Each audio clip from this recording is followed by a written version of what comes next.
Assalamualaikum warahmatullahi wabarakatuh. Alhamdulillahilladzi nahmaduhu wa nasta'inuhu wa nastaghfiruh wa na'udzu billahi min shururi anfusina wa min sayyiati a'malina may yahdihillahu fala mudilla lahu wa may yudlil fala hadiya lahu. Asyhadu an la ilaha illallah wa asyhadu anna Muhammadan 'abduhu wa rasuluh la nabiyya ba'dahu. Allahumma shalli 'ala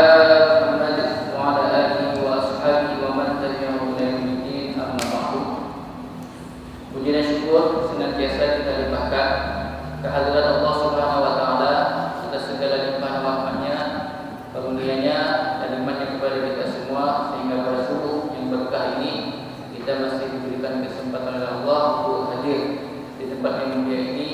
Yang pertama, kita sudah menyelesaikan salat subuh secara berjamaah, dan selanjutnya kita ikuti dengan pengajian tafsir yang nantinya akan kita bahas tentang masalah tentang surah Al-Baqarah yang kita pada pertemuan sebelumnya. Kemudian selawat salam senantiasa kita haturkan kepada baginda kita Nabi Muhammad sallallahu alaihi wasallam. Semoga dengan kita banyak berselawat kepada beliau, Allah Subhanahu wa taala memberikan keberkahannya kepada kita dan juga memberikan rahmatnya bagi kita dan juga memberikan syafaat atau pertolongan bagi kita nanti di hari kiamat. Amin ya rabbal alamin. Pada hari ini sidang jamaah yang dirahmati oleh Allah Subhanahu wa taala, pada kesempatan ini kita akan membahas lanjutan daripada tafsir surah Al-Baqarah yang dari kemarin sudah kita bahas dari ayat 183 sampai 185, dan pada kesempatan ini kita akan membahas ayat dari 185 sampai 187. Karena sebagaimana kita katakan pada pertemuan sebelumnya, Allah surah Al-Baqarah ayat 183 sampai 187 itu berbicara tentang masalah puasa, tentang masalah kewajiban berpuasa bagi umat Islam. Di mana pada surah Al-Baqarah ayat 185 Allah menyampaikan kepada kita, A'udzubillahi minasyaitonir rajim, bismillahirrahmanirrahim. Syahrul Ramadan alladzi unzila fihi al-Qur'an hudan lin-nasi wa bayyinatin minal huda wal furqan. Pada bulan Ramadan Allah Subhanahu wa taala menurunkan Al-Qur'an dalam bulan tersebut. Hudan lin-nas yang menjadi petunjuk, di mana Al-Qur'an ini menjadi petunjuk lin-nas bagi manusia. Wa bayyinatin minal huda wal furqan, dan juga Al-Qur'an ini menjelaskan tentang petunjuk tersebut, dan juga Al-Qur'an ini menjelaskan mana yang benar dan juga mana yang batil. Faman syahida minkum asy-syahra falyasum. Barang siapa yang menyaksikan di antara kamu bulan, yakni bulan Ramadan, falyasum, maka hendaklah berpuasa. Sebagaimana kita sebutkan pada pertemuan sebelumnya, ayat inilah yang lebih jelas mengatakan kewajiban puasa pada bulan Ramadan. Ayat ini menafsirkan surah Al-Baqarah ayat 183. Kemudian Allah menunjukkan kembali, wa man kana maridan aw 'ala safar fa'iddatun min ayyamin ukhra. Maka barang siapa yang dalam keadaan sakit ataupun dalam keadaan perjalanan dan dia tidak mampu berpuasa ataupun tidak berpuasa, fa'iddatun min ayyamin ukhra, maka hendaklah dia menggantikan di hari-hari yang lainnya. Dia gantikan setelah selesai bulan Ramadan. Yuridullahu bikumul yusra wa la yuridu bikumul usra. Allah Subhanahu wa taala menginginkan bagi kamu kemudahan, dan Allah tidak menginginkan bagi kamu kesusahan. Berarti kenapa Allah berikan kemudahan bagi kita, bagi orang yang sakit untuk tidak berpuasa, ataupun bagi orang yang sedang dalam perjalanan untuk tidak berpuasa, karena memberatkan bagi mereka. Maka Allah menginginkan kemudahan bagi hamba-hambanya, dan Allah tidak menginginkan kesusahan bagi hambanya. Maka agama Islam ini adalah agama yang mudah, tapi bukan memudah-mudahkan. Kemudian walitukmilul iddah, dan hendaklah kamu menyempurnakan puasa pada bulan Ramadan. Walitukabbirullaha 'ala ma hadakum, dan hendaklah kamu bertakbir kepada Allah. Jadi teks ayat ini ketika Allah mengatakan walitukmilul iddata, hendaklah kamu menyempurnakan bulan Ramadan, puasa pada bulan Ramadan. Kemudian setelahnya Allah menyebut litukabbirullaha, dan hendaklah kamu bertakbir mengesahkan Allah Subhanahu wa taala.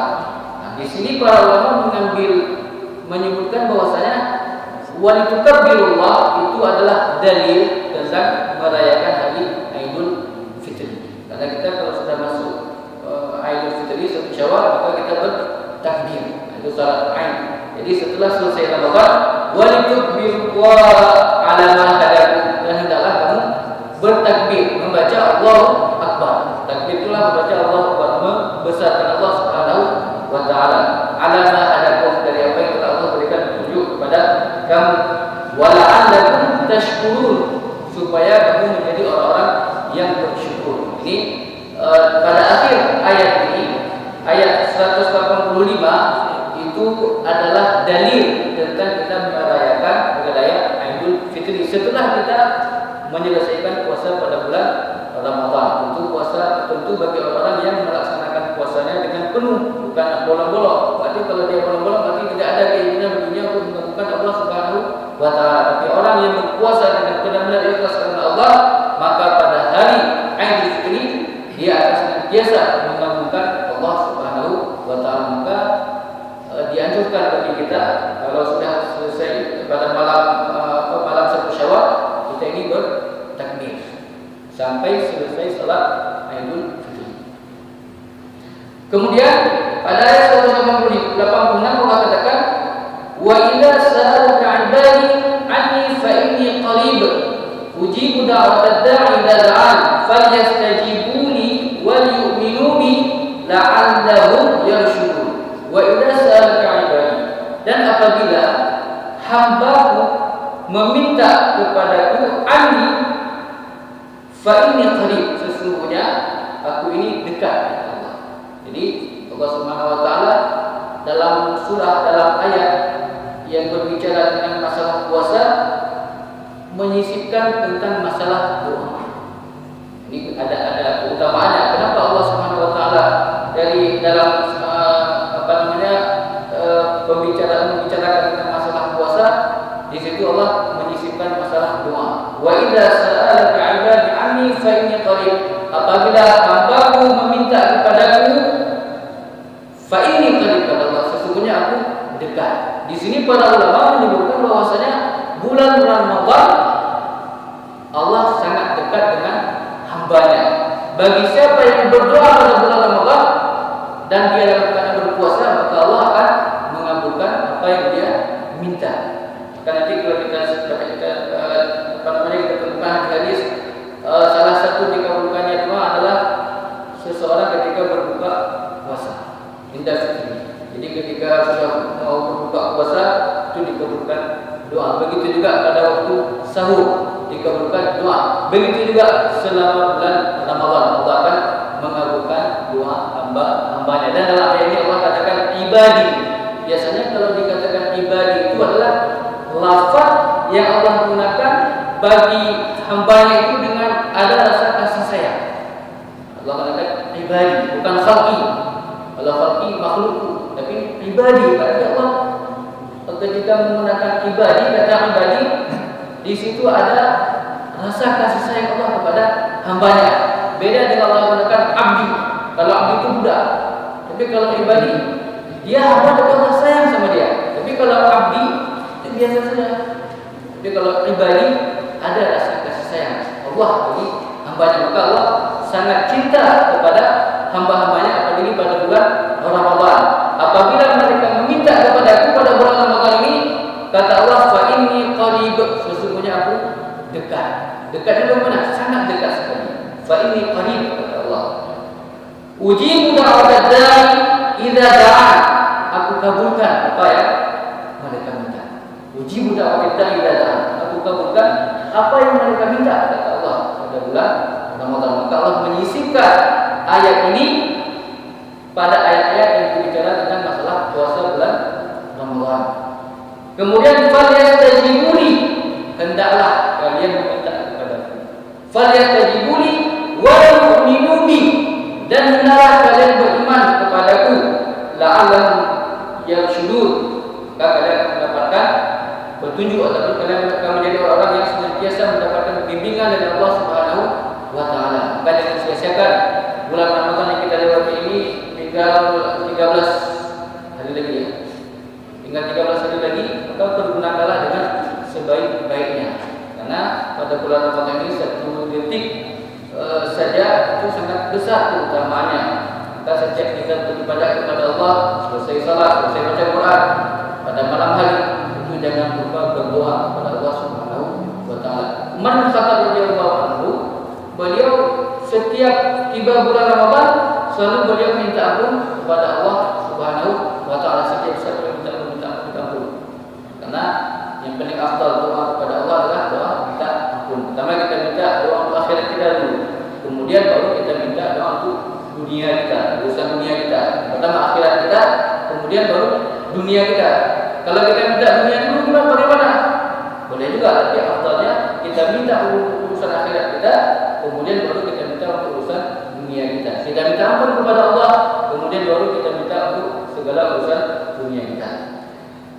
Kemudian pada ayat yang ke-187 Allah menyebutkan uhilla lakum lailatas siyamil rafasu ila nisaikum. Ini dihalalkan bagi kamu lailatas siyam pada bulan puasa, pada malam siang, pada malam kita berpuasa. Al-rafasu ila nisaikum. Al-rafas ini kata-kata yang yang dia menimbulkan ghairah. Uhilla lakum lailatas siyam al-rafasu ila nisaikum, ditafsirkan dengan jima.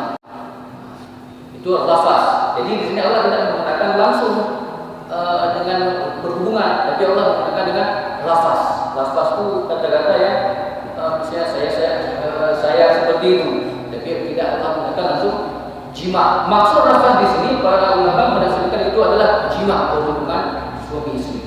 Maka Allah katakan dihalalkan bagi kamu pada malamnya, malam harinya dalam bulan Ramadan, rafas ila nisaikum, berhubungan dengan istri kamu. Itu dihalalkan, boleh seperti itu. Kalau pada pagi hari haram, dan kalau ada orang yang berhubungan pada pagi hari dalam keadaan dia berpuasa, maka itu membatalkan puasanya dan wajib membayar kifarah. Itu orang yang berhubungan pada siang dalam keadaan dia berpuasa pada pagi hari, wajib membayar kifarah. Apa kifarahnya? Berpuasa 2 bulan berturut-turut, ataupun memerdekakan budak perempuan, ataupun memberi makan kepada 60 orang miskin. Tapi yang pertama harus berpuasa 2 bulan berturut-turut. Berpuasa 2 bulan berturut-turut. Bagaimana puasa 2 bulan berturut-turut? Misalnya ada seseorang berhubungan, ada siang hari mereka berpuasa, maka batal puasanya dan harus membayar kifarah, yaitu berpuasa 2 bulan berturut-turut. Misalnya dalam 2 bulan berarti 60 hari. Berarti dia harus berpuasa selama 60 hari berturut-turut. Mesti kata pukul 50 kan sakit, ulangi lagi. Kemudian puasa lagi. Kalau 50 kan sakit loh, ulangi lagi. Itu maksudnya puasa 2 bulan berturut-turut, bukan hari ini puasa ini udah sampai 30 nanti enggak, berturut-turut, mutatabah. Itu maksudnya. Jadi harus membayar kifarah berpuasa 2 bulan berturut-turut. Bagi siapa? Bagi suaminya, bukan bagi istrinya. Yang berpuasa 2 bulan bagi suaminya, bukan bagi istrinya. Istrinya enggak perlu, suaminya yang harus berpuasa 2 bulan berturut-turut. Kenapa istri tidak? Karena perempuan kan ada haid. Kalau puasa sebulan, bulan depan haid kan? Jadi tidak mungkin, kecuali memang dia tidak ada haid.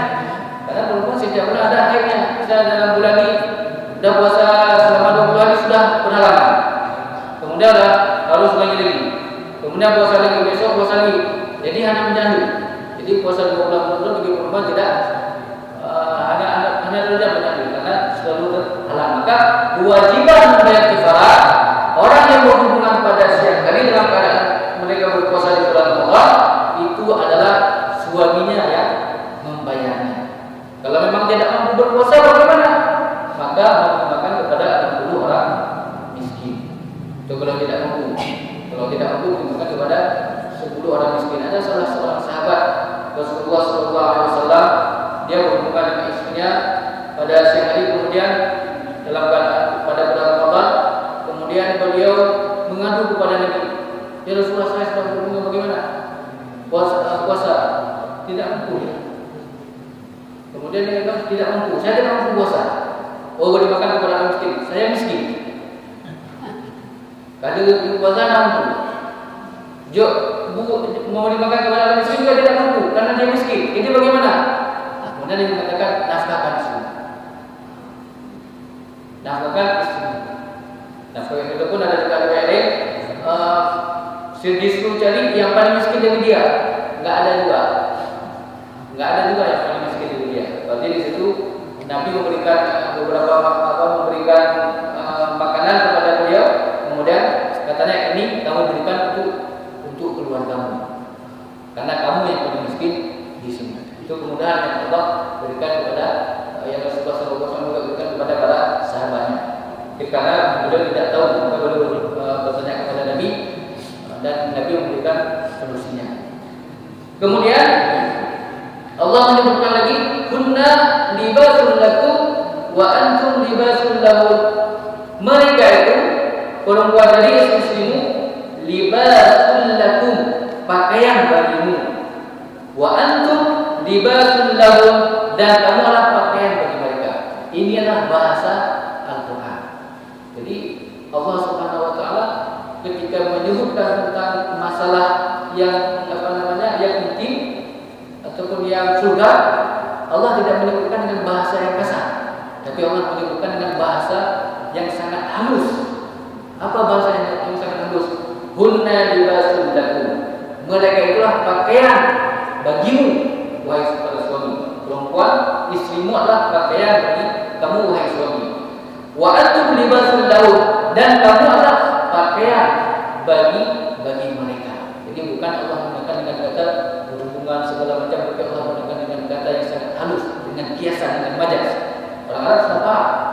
Ini pakaian itu sudah paham. Jadi ini adalah bahasa majas. Maka Allah ketika menyebutkan sesuatu yang jelek-jelek di dalam Al-Quran, Allah menyebutkan dengan kata majas, dengan kiasan, sehingga orang sudah paham apa maksudnya. Kemudian alimallahu annakum kuntum tahtanuna anfusakum. Alimallahu, Allah tahu, annakum kuntum, bahwasanya kamu itu tahtanuna anfusakum. Tahtanun itu adalah artinya berkhianat. Allah tahu ikhtiar itu berkhianat. Namun dalam kitab tafsir bukan disebutkan khianat, tapi tahtanun di sini disebutkan dengan Allah tahu bahwasanya kamu tidak mampu menahan nafsu. Allah tahtanun, Allah tahu bahwasanya kamu tidak sanggup menahan nafsumu. Seandainya pada bulan Ramadan Allah melarang bagi suami istri berhubungan, berjima, itu Allah tahu kamu tidak sanggup menahan nafsumu, maka Allah berikan kemudahan bagi kamu. Lailatul Siyam, pada malam harinya, maka dibolehkan al-jima' fi lailah, pada malam harinya, berdasarkan ayat ini. Kemudian fataba alaikum, Allah mengampuni kamu, Allah menerima taubat kamu, wa'afa ankum, dan juga Allah mengampuni kamu. Fal'ana bashuhunna, maka sekarang pada malam hari, bashuhunna, berhubunglah kalian dengan, perlakukanlah istri kalian, maksudnya berhubungan, perlakukanlah istri kalian, bashuhunna, wabtahu ma kataballahu lakum, dan hendaklah kalian menjadi apa yang telah Allah tetapkan. Maksudnya apa yang telah Allah tetapkan, ya, ayat ini berarti boleh berjima pada malam hari, itu maksudnya. Kemudian wakulu washrabu, dan makanlah, washrabu, dan minumlah. Kalau puasa orang umat terdahulu, mereka kalau dibilang puasa, satu hari puasa full 24 jam, nggak ada makan, nggak ada minum. Namun Allah berikan kemudahan bagi umat Nabi Muhammad Sallallahu Alaihi Wasallam. Yang pertama, Allah berikan kemudahan, boleh berjima suami istri pada malam hari. Kemudian Allah berikan kemudahan juga, kulu, makan. washrabu hatta yatabayyana lakum al-khaytul abyad min al-khaytil aswad, sampai sebelum terbit fajar.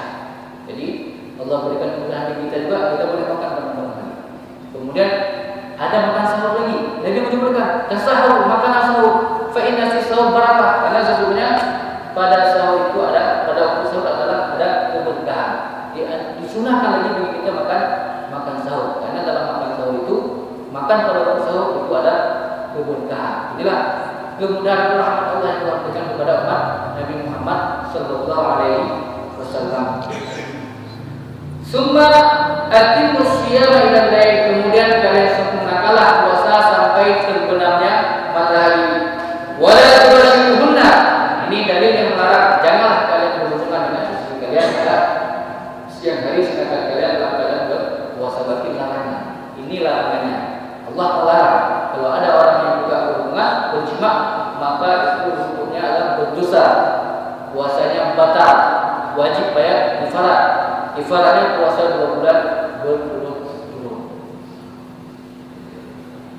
Kemudian wa antum ma'akifuna fil masajid wa la tubashiruhunna wa antum ma'akifuna fil masajid, dan janganlah kamu berhubungan dengan istri kamu wa antum ma'akifuna fil masajid, sedangkan kamu dalam keadaan beriktikaf di masjid.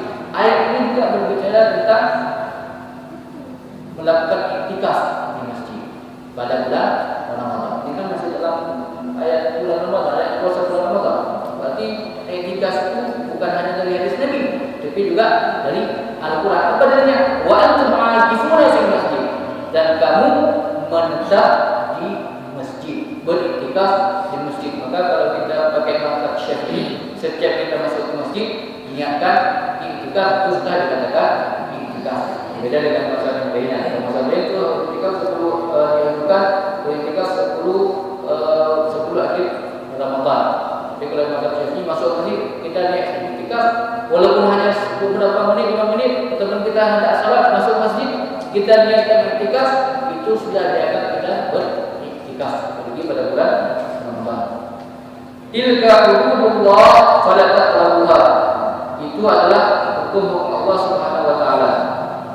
Kadzalika yubayyinu Allahu ayatihi lin-nasi la'allahum yattaqun. Demikianlah Allah Subhanahu wa taala menjelaskan ayatnya bagi manusia agar mereka itu menjadi orang-orang yang bertakwa. Jadi dari ayat yang kita sebutkan tadi, dari ayat 183 sampai 187, itu Allah berbicara tentang puasa, tentang kewajiban puasa, apa yang harus kita lakukan pada saat berpuasa, dan juga kemudahan-kemudahan yang Allah berikan bagi orang-orang yang tidak mampu berpuasa, dan juga rahmat Allah berikan bagi kita umat Nabi Muhammad SAW pada malam hari boleh berhubungan, boleh makan, kemudian sempurnakan puasanya, dan janganlah kita melanggar hukum Allah Subhanahu wa taala. Kemudian di dalam kitab Rawaiul Bayan fi Tasrih Ayat Ahkam, di sini disebutkan beberapa hukum terkait tentang ayat puasa ini. Yang pertama akan kita bahas beberapa hukum terkait masalah ayat puasa ini. Yang pertama adalah ma huwal marad was safar al-mubih lil iftar. Apa saja sakit dan perjalanan musafir yang dibolehkan untuk kita tidak berpuasa. Karena Allah katakan pada ayatnya, "Faman kana minkum maridan aw ala safarin fa'iddatun." Berarti orang yang sakit ataupun orang yang sedang melakukan perjalanan, maka mengqadha puasanya. Jadi dia laksanakan puasa di hari itu. Berarti maksudnya apa? Boleh untuk tidak berpuasa kalau mereka dalam keadaan sakit ataupun dalam keadaan perjalanan. Kemudian sakit dan perjalanan yang bagaimana yang dibolehkan bagi mereka untuk tidak berpuasa. Ini disebutkan di sini. Allah katakan di sini, Allah Subhanahu wa taala membolehkan bagi orang sakit dan juga orang musafir tidak berpuasa di Ramadan pada bulan Ramadan. Rahmatan bil ibad, itu merupakan rahmat bagi hamba-Nya. Wa taysiran alaihi, dan itu adalah kemudahan bagi mereka. Wa qad ikhtalafa al-fuqaha fil marad al-mubih bil fitri ala aqwal, dan para ulama fikih mereka berbeda pendapat tentang kebolehan bagi orang yang sakit untuk tidak berpuasa. Pendapat yang pertama, qala al-zahir, ulama zahiriyah. Ini kalangan zahiriyah ini disebut mereka adalah yang mengambil hukum dari teks langsung tanpa mengkaji tafsir. Itu ahli zahir namanya. Itu ada salah satu namanya Daud al-Zahiri. Jadi beliau ketika mengambil sebuah hukum itu langsung dengan melihat teksnya. Teksnya apa? Itulah hukumnya. Begitu juga dengan ayat puasa, ayatnya. Ketika dalam ayat ini Allah dalam ayat surah Al-Baqarah 184 Allah katakan, "Faman kana minkum maridan aw ala safarin fa'iddatun min ayyamin ukhra." Barang siapa di antara kamu yang sakit ataupun dalam keadaan perjalanan boleh tidak puasa. Namun fa'iddatun min ayyamin ukhra, hendaklah mengqadha puasanya, menggantikan puasanya di hari-hari yang lainnya. Kata ulama dari kalangan al-zahir, mazhab zahiriyah, mereka menyebutkan mutlaqul marad was safar. Maksud sakit di sini dan perjalanan di sini adalah semua sakit dan semua perjalanan. Yubihul insan iftar, boleh bagi manusia itu untuk bagi orang tersebut untuk tidak berpuasa. Hatta walau kana safar qasiran, walaupun perjalanannya pendek. Jadi dari ini ke dia sama 3. Perjalanan juga. Ataupun dari ini ke dia ujung. Menurut mereka boleh. Ini menurut mereka. Kita akan lihat bagaimana ya pendapat yang kuatnya. Saya kita menyampaikan ada pendapat-pendapat seperti itu yang disebutkan dalam kitab para ulama. Kemudian wal marad yasirah, walaupun sakit yasir, baju. Sakitnya sedikit, bukan banyak saja, bukan berat sakitnya. Hatta bil wajh isbi, walaupun luka jauh. Luka jauh, dia ada cubit jari tangannya. Wakas ataupun sakit gigi. Sakit gigi. Jadi sakit gigi dapat banyak lagi itu. Ini orang sakit gigi jangan pertanyaan sebenarnya itu zahir, mazhab zahir. Kemudian pendapat yang kedua tanya, wa qala ba'dul ulama inna hadhihi rukhsah mukhtassah bil marid alladhi law shama la waqa'a fi masyaqqah wa juhd.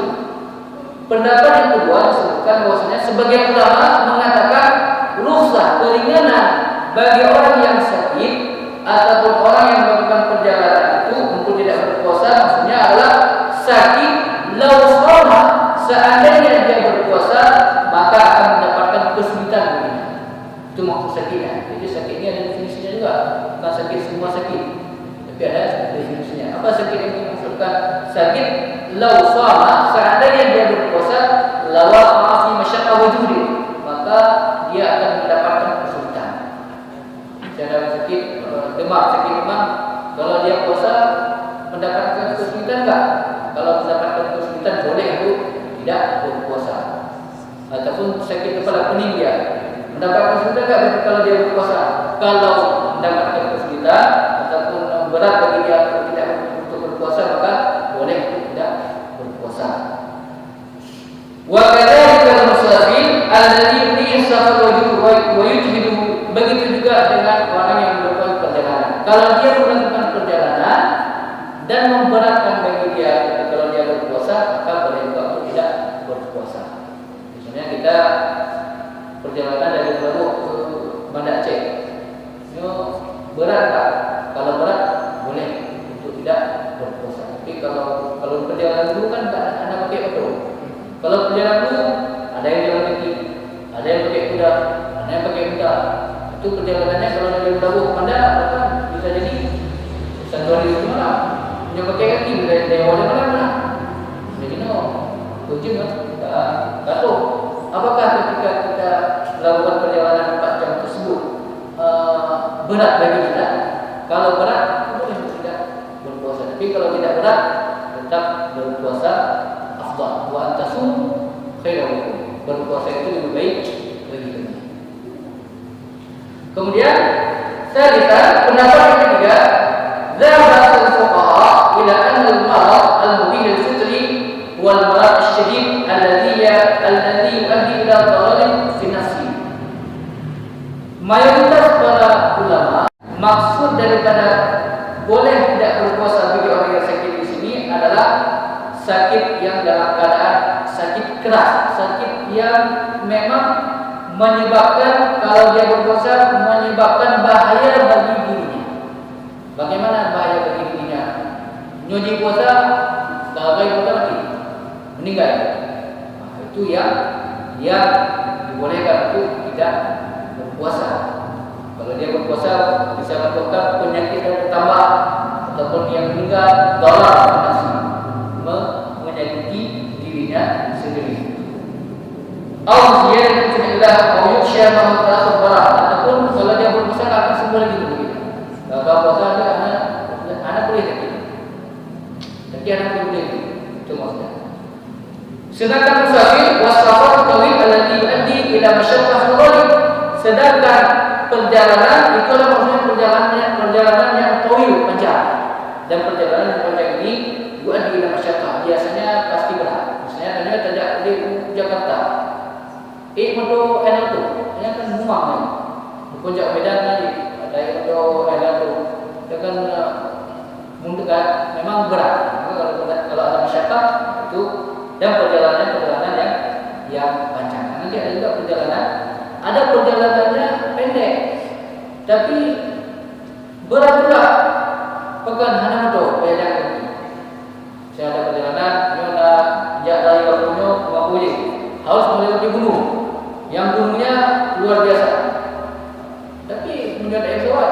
Atau kalau kita ada jalan pintas, ada jalan mobil, kalau pakai mobil cepat. Tapi kalau perjalanan pakai jalan kaki memberatkan itu. Namun perjalanan safar qasir, perjalanan yang pendek, ada masyaqqah. Ini disebutkan yang pertama, yang kedua tadi. Tapi yang kedua, yang ketiga ini perjalanan yang panjang. Biasanya perjalanan yang panjang pasti ada masyaqqahnya, ada kesulitan yang kita hadapi di dalam perjalanan tersebut. Kemudian dari ketiga pendapat tadi, mana pendapat yang rajih, yang paling kuat? Disebutkan di sini istadalla jumhur fuqaha ala al-murad al-yasin, pendapat yang paling rajih aku mazhab jumhur, itulah pendapat yang disebutkan oleh jumhur ulama. Apa yang dikatakan oleh jumhur ulama? Sakit, maksud sakit yang dibolehkan untuk tidak berpuasa adalah sakit yang kalau dia puasa menambah sakit. Ataupun kalau dia puasa dia bisa mati. Ataupun kalau dia puasa sakitnya tidak akan sembuh. Kemudian begitu juga dengan safar perjalanan. Maksud safar di sini adalah perjalanan yang panjang. Nanti akan kita akan disebutkan juga yang dikatakan panjang itu sejauh mana. Yang dikatakan perjalanan panjang itu sejauh mana.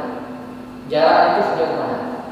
Kalau para ulama nanti akan disebutkan ada yang mengatakan perjalanan yang panjang itu perjalanan yang menempuh waktu 1 hari 1 malam.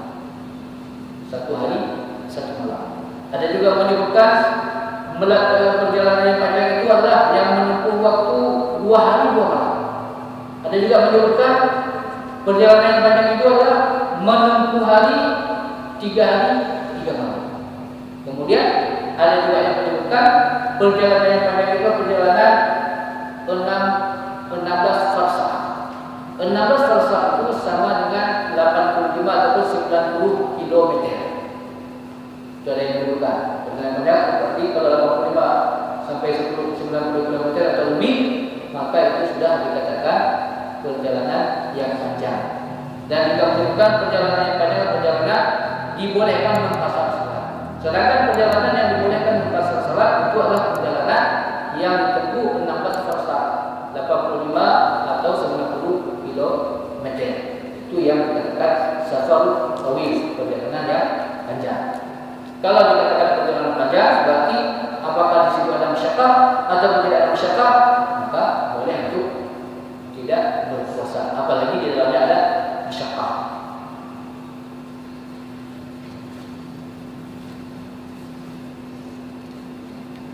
Kemudian Imam Qurtubi sebagaimana kita sebutkan pada pertemuan sebelumnya, lil marid halatan, orang yang sakit itu ada 2 kondisinya. Yang pertama, alla yuqimu shauma bihalin fa'alaihi fitrul wajibat.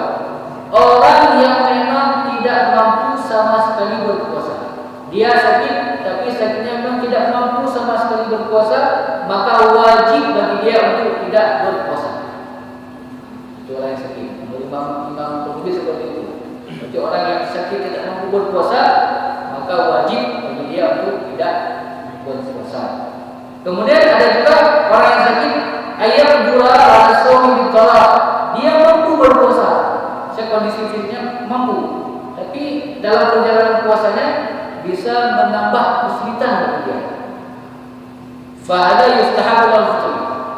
Maka bagi orang tersebut dianjurkan untuk berbuka. Kalau yang ini wajib, kalau yang kedua itu dianjurkan, yustahab. Berarti kalau dia berbuka dapat pahala. Kalau dia puasa juga tidak berdosa. Kalau memang penyakitnya itu tidak menyebabkan dia, dengan dia puasa tidak menyebabkan dia mati. Dia harus sadar nih, kalau saya puasa saya mampu. Nanti namun ada beberapa kesulitan yang dia hadapi, tapi kesulitannya tidak terlalu berat. Saya tidak menyebabkan sampai dia mati. Maka menurut Imam Qurtubi itu sunnah bagi dia untuk berbuka. Sedangkan yang kedua tadi memang tidak mampu sama sekali. Yang pertama tadi tidak mampu sama sekali dia berpuasa. Kalau dia berpuasa dia mati, maka kata Imam Qurtubi wajib bagi dia berbuka. Jadi kalau ada orang sakitnya berat, ini puasa meninggal. Puasa saja sama dengan bunuh diri, sama dengan bunuh diri. Karena saking semangat beribadah, walaupun sakit saya juga puasa. Saya meninggal dalam keadaan berpuasa, itu sama dengan bunuh diri. Karena sudah sakit, ini puasa sakit. Punya orang sakit puasa mati, maka wajib bagi dia untuk tidak berpuasa. Kemudian ada juga lagi orang yang sakitnya bisa sembuh dengan puasa. Yang sakit, yang punya puasa boleh sakit. Yang nak puasa dengan sakit. Itu ada juga. Disebutkan di sini oleh Syekh As-Sabuni, dikatakan summa inna minal afra ma la yakunu shifa'u illa bisyam. Kemudian ada juga orang yang sakit sembuh sakitnya itu cuma berpuasa. Maka orang sakitnya harus puasa. Bukan tidak. Kenapa? Dengan dia berpuasa penyakitnya bisa menjadi sembuh. Maka dia tetap wajib berpuasa. Tanya Ustaz, yang diwajibkan boleh tak puasa, apa wajib dia bayar fidyah? Yang kalau penyakitnya memungkinkan sembuh dan perjalanan orang yang melakukan musafir, dia itu harus menggantikan puasanya. Fa'addah min ayyamin ukhra. Dia jelas fa'addah min ayyamin ukhra, menggantikan puasanya di hari yang lainnya. Tapi kalau penyakitnya tidak kunjung sembuh ataupun orang yang sudah tua memang hanya puasa lagi, maka Allah sebutkan di sini wa 'alal ladzina yutiqunahu fidyatun ta'am miskin. Bagi orang yang tidak mampu berpuasa ditafsirkan, siapa orang yang tidak mampu berpuasa? Kasyaikhin kabir, orang yang sudah tua yang memang tidak mampu berpuasa. Wal marad, dan penyakit yang tidak kunjung sembuhnya. Maka orang seperti itu harus membayar fidyah. Fidyah dibayar setiap hari. Kibuwa fidyah. Afdalnya bagaimana? Dalam keadaan berpuasa. Misalnya dalam bulan Ramadan, yang nanik ini dari lekek, dia nggak bisa puasa karena sudah tua. Maka bayar fidyah hari itu afdal. Hari itu besok, banyak sampai selesai Ramadan. Dibandingkan dengan kita rapeh di bulan Ramadan lebih baik dibayar setiap hari. Hari ini ada puasa bayar. Kemudian hari ini besoknya lagi bayar, besoknya lagi bayar. Kalau kita bayar setelah Ramadan bagaimana? Boleh juga. Tarapeh untuk satu hari berapa mud misalnya. Kalau dalam mazhab Syafi'i dikatakan fidyah satu hari satu mud berarti 600 gram. 600 gram. Ini 600 gram dibagi 30 hari. Di bulan Ramadan baru dia bayar. Itu dalam mazhab Syafi'i. Itu bayar fidyah satu mud menurut mazhab Syafi'i. Ada juga yang mengatakan bayar fidyah itu sekali makan orang. Ini satu hari makan. Apakah makannya cukup dengan nasi saja? Bukan, mungkin ada kebutuhan ke. Itu maksudnya. Ada yang berpendapat seperti itu. Tapi kalau dalam mazhab Syafi'i, bayar fidyah itu adalah 1 mud dan dari makanan pokok yang dia makan. 1 mud sama dengan 600 gram. Itu 1 mud 600 gram. Berarti 1 hari dia bayar 600 gram. Kalau dia tidak berpuasa, dia berikan kepada orang miskin. Kemudian orang miskinnya apakah 1 orang boleh ataupun beda-beda? Siapa saja boleh. Kalau cuma orang miskin itu boleh pergi. Tapi kalau ada yang lainnya, hari ini kita kasih dia, besok yang lainnya, besok yang lainnya, itu lebih afdal. Kenapa lebih afdal? Semuanya dapat. Begitu juga dengan orang yang sakit yang tidak kunjung semuanya juga sama. Yang tidak kunjung semuanya. Tapi kalau dia sudah sembuh bagaimana? Kalau sudah sembuh wajib mengqadha'nya. Setiap dosa yang pernah dia tinggalkan.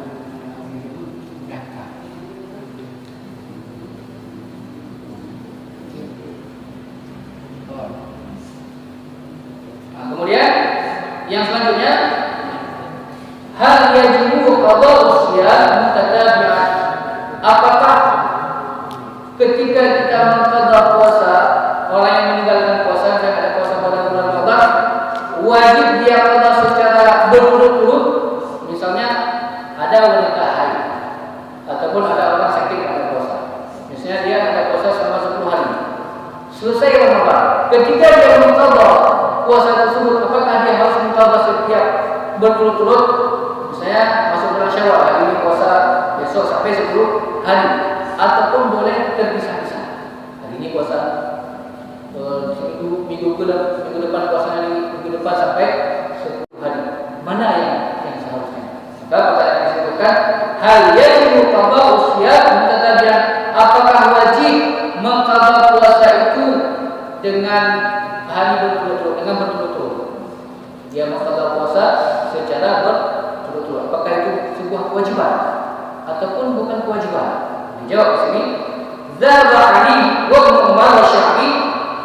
Ali radhiyallahu anhu, Abdullah bin Umar dan Imam Syafi'i, mereka berpendapat ila anna man afdala al-udhur kamarat, orang yang tidak berpuasa pada bulan Ramadan karena dia sakit ataupun melakukan perjalanan, qadhahu mutatabi'an, maka wajib bagi dia mengqadha secara berturut-turut.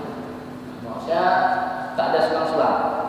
Kalau dia ada orang sakit 10 hari, setelah selesai Ramadan, wajib dia qadha selama 10 hari berturut-turut. Hari ini puasa, besok dan seterusnya sampai 10 hari. Begitu juga dengan orang musafir. Ini menurut Ali bin Abi Thalib, menurut Abdullah bin Umar, dan juga menurut Imam Asy-Syafi'i. Kemudian wadahul jumhur, sedangkan jumhur ulama mereka berpendapat ila anna al-qadha yajuz fi kaifa makan. Mengqadha puasa itu boleh bagaimana?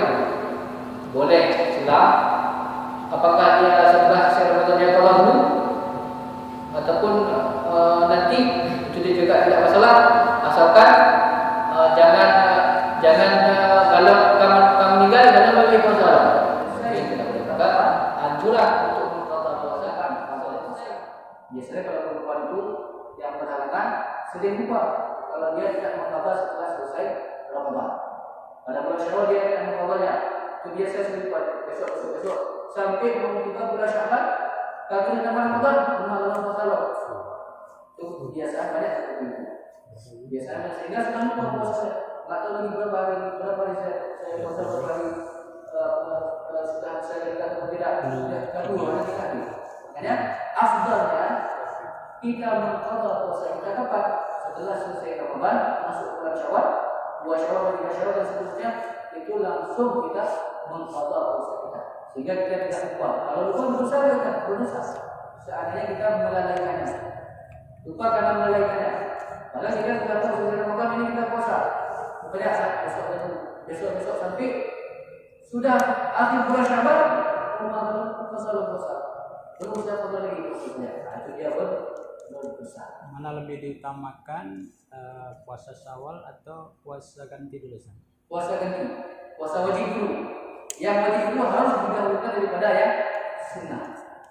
Yang wajib, kalau wajib mengajukan puasa wajib itu harus didahulukan daripada yang sunnah. Maka setelah Syawal puasa wajib itu. Nanti setelah selesai puasa wajib baru melaksanakan puasa Syawal. Itu anjurannya. Jangan kita puasa Syawal dulu, kemudian kalau nanti gabut. Karena pikirannya mentok panjang nih mau. Dia anjurannya tetap seperti itu. Anjurannya tetap didahulukan ya yang wajib. Seperti sholat. Ada kita masuk ke masjid, jamaah sudah ditegakkan. Kita mau sholat sunat, mana didahulukan? Tetap sholat berjamaah. Kenapa?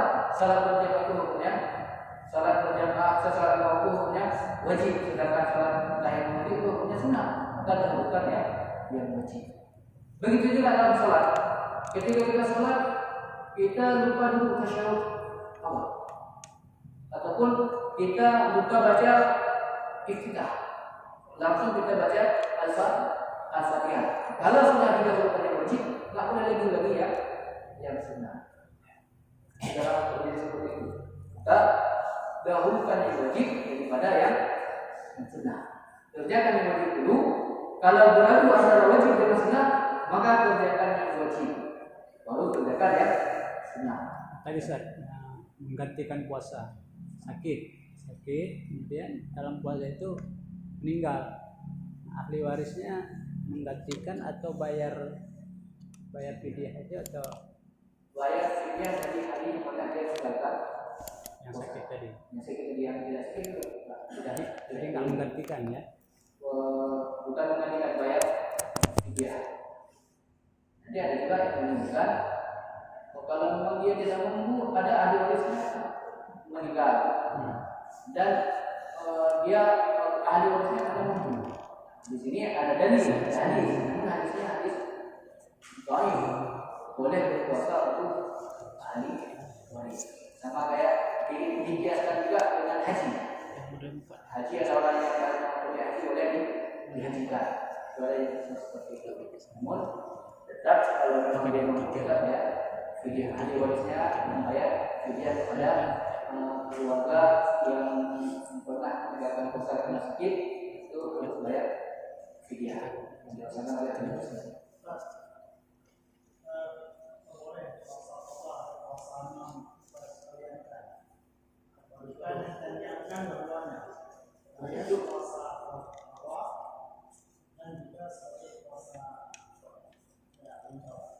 Jadi apabila kita menggabungkan puasa qadha adalah wajib, sedangkan puasa Syawal itu adalah sunnah. Apa hukumnya?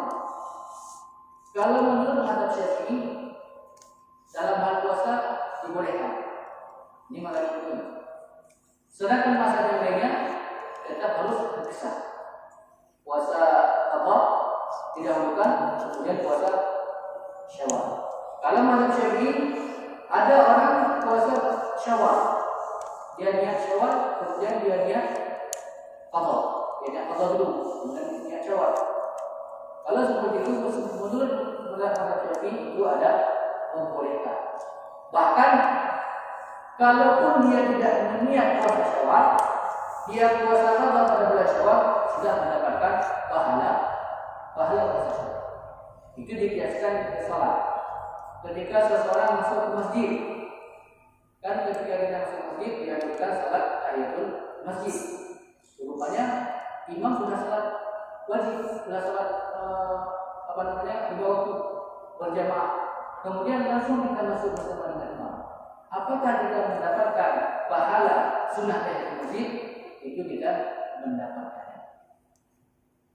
Kita melaksanakan salat wajib, tapi kita sudah mendapatkan pahala tahiyatul masjid tanpa perlu berniat untuk melaksanakan salat tahiyatul masjid. Ini menurut mazhab Syafi'i. Yang merupakan lainnya tetap dahulukan puasa wajib dulu, kemudian baru puasa sunnah. Yang tidak boleh bagaimana? Yang tidak boleh adalah menggabungkan puasa wajib dengan puasa wajib. Apa contohnya? Contohnya puasa qadha digabungkan dengan puasa nazar ataupun puasa orang dari haji. Kan 3 hari dan karena dia ada tidak melaksanakan wajib haji, maka harus berpuasa 10 hari. 3 hari di Saudi, di Mekah, ataupun di Arab, kemudian 2 hari di daerahnya. Itu juga puasa wajib. Kalau digabungkan puasa qadha dengan puasa nazar wajib. Misalnya ada satu nazar, kalau saya lulus, saya puasa 3 hari misalnya, dia katakan. Kemudian dia juga pernah meninggalkan puasa di bulan Ramadan. Selesai bulan Ramadan, masuk bulan Syawal, dia berpuasa, digabungkan puasa qadha dengan puasa nazar, itu tidak boleh. Kenapa? Karena sama-sama puasa wajib. Sama dengan kita gabungkan salat Isya, salat Asar, salat Zuhur. Ada sembahyang Zuhur Asar. Itu beda. Sedangkan dalam sunnah jadi menurut mazhab Syafi'i dibolehkan dalam sunnah. Walaupun tanpa berniat. Lebih baik jangan berniat. Walaupun kita tidak berniat, kita sudah mendapatkan pahala sunnah. Misalnya kita mengqadha puasa hari Senin. Kita nggak ada berniat lagi puasa Senin. Kita niat puasa qadha. Itu sudah mendapatkan pahala puasa sunnah hari Senin menurut mazhab Syafi'i. Jadi seperti itu. Pada puasa karena kejahilian. Masa-masa dulu misalnya ada orang yang belum taubat ya. Maksiatnya tidak berpuasa. Setelah dia taubat, dia ingin mengganti puasa itu. Wajib. Bagi orang kalau dia sebagai seorang orang muslim karena kejahilannya dulu dia nggak tahu, kemudian dia bertobat, itu wajib mengganti puasa-puasanya. Dia ganti puasa itu. Kecuali orang kafir. Kalau orang kafir jelas, orang kafir kalau masuk Islam, Allah hapuskan semua dosanya. Walaupun maksiatnya lebih dari itu, nunggu maksiatnya nunggu. Kemudian dia bersyahadat. Itu dengan syahadat dia itu, Islamnya itu tajubul, menghapuskan semua dosa-dosa yang telah dia lakukan. Seorang kafir. Beda dengan orang muslim. Ada muslim dia jahil. Kemudian tiba-tiba dia tahu, itu juga wajib ya mengqadha puasanya. Walaupun sebagai ulama juga ada menyebutkan kalau dia bertobat boleh tak bertobat lagi. Tapi menurut jumhur tetap harus mengqadhanya puasa. Saya dia jahil karena tak tahu apa, karena dia sebagai seorang muslim itu ada puasa. Karena itu. Kemudian tahun ke-11 sudah keadaan masih takut sadar bertobat ya. Kemudian dia bertobat, sudah tahu puasa itu wajib. Itu dia wajib untuk Allah seluruh puasa. Kenapa? Karena dia sebagai seorang muslim beda dengan orang kafir. Jadi walaupun disengaja saja. Walaupun disengaja atau bukan disengaja, itu wajib untuk Allah. Sebagaimana kita sebutkan juga sebelumnya, apabila ada seseorang tidak berniat pada malam hari, lupa niat, kan puasanya batal. Namun dia wajib berpuasa, wajib dia puasa, tahan beberapa hari sampai terbenam matahari. Karena puasanya batal tadi, dia harus mengqadha. Kecuali orang yang makan ketika dalam puasa lupa. Nah puasa itu, rupanya dia puasa. Apakah batal puasanya? Puasanya tidak batal. Dan tidak perlu dia membatalkannya. Dan juga tidak perlu dia mengqadhanya. Puasanya tetap sah. Itu kalau orang yang memang lupa dalam keadaan dia berpuasa. Kalau lupa tadi kan, kalau lupa saya masa masuk bulan Ramadan 2 bulan Ramadan. Saya dalam juga dia lupa misalnya lupa dengan bulan Ramadan, itu tetap wajib mengqadha puasanya. Lupa bulan Ramadan, kita wajib mengqadha. Kecuali gila, seperti yang kita katakan, kalau orang gila itu tidak ada kewajiban mengqadha puasa tersebut. Yang tidak ada kewajiban mengqadha siapa? Orang gila, orang kafir. Kan orang Islam harus mengqadha. Orang kafir masuk Islam dia tidak perlu qadha. Orang gila sadar dia tidak perlu qadha. Anak-anak banyak dia tidak perlu dia qadha. Itu yang yang tidak perlu mengqadha puasa. Yang sebaiknya tetap wajib menggantikan atau mengqadha puasa. Orang haid itu juga wajib mengqadha puasanya.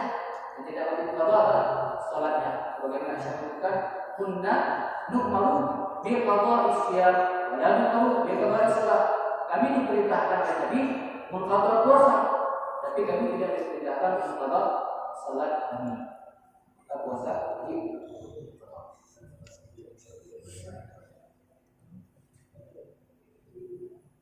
Nah, kemudian selanjutnya, ma huwa hukmul hamil wal muhrim? Apa hukum bagi orang hamil ataupun menyusui dalam dan mereka tidak berpuasa? Bagaimana hukumnya?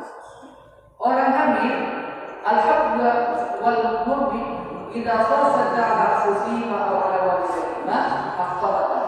Apabila ada orang yang hamil ataupun orang yang menyusui, kemudian dia takut bagi dirinya dan juga takut bagi anaknya kalau dia berpuasa, kalau dia puasa karena dia sakit dan juga anaknya juga kurang makanan, maka boleh tidak berpuasa. Boleh tidak berpuasa. Namun mereka wajib mengqadha puasanya. Wajib mengqadha puasanya. Itu bagi orang yang tidak menyusui karena takut bagi dirinya dan takut bagi anaknya. Kemudian ada juga orang hamil, orang menyusui, takut bagi dirinya kalau dia puasa lemah dan tidak takut bagi anaknya tidak masalah. Itu juga wajib mengqadhanya. Wajib mengqadhanya. Kemudian ada juga orang wanita hamil, wanita menyusui, kalau dia puasa takut bayinya. Ini kalau saya puasa bayi saya akan makan, tapi dia sanggup, tidak ada masalah kesehatannya. Ataupun kalau dia puasa anak saya tidak ada susu, tapi kesehatannya tidak ada masalah kalau dia puasa. Maka wanita yang seperti itu wajib mengqadhanya dan wajib membayar fidyah. Itu wanita yang seperti itu wajib dia qadha dan wajib membayar fidyah. Kalau dia hamil, menyusui, takut bayinya dan tidak takut bagi kesehatan dirinya. Ada efek kalau dia puasa dia tidak sehat, tapi bayinya kurang sehat, dia tidak ada puasa, wajib mengqadha, wajib bayar fidyah. Ini dari orang yang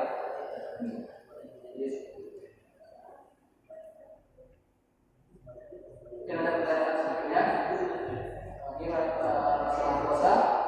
Untuk masalah hukum sudah kita sebutkan di sini. Kalau tidak ada, kita cukupkan di sini sebuah berkah. Bila kurang saya maaf. Aku lupa di ada. Wassalamualaikum warahmatullahi wabarakatuh.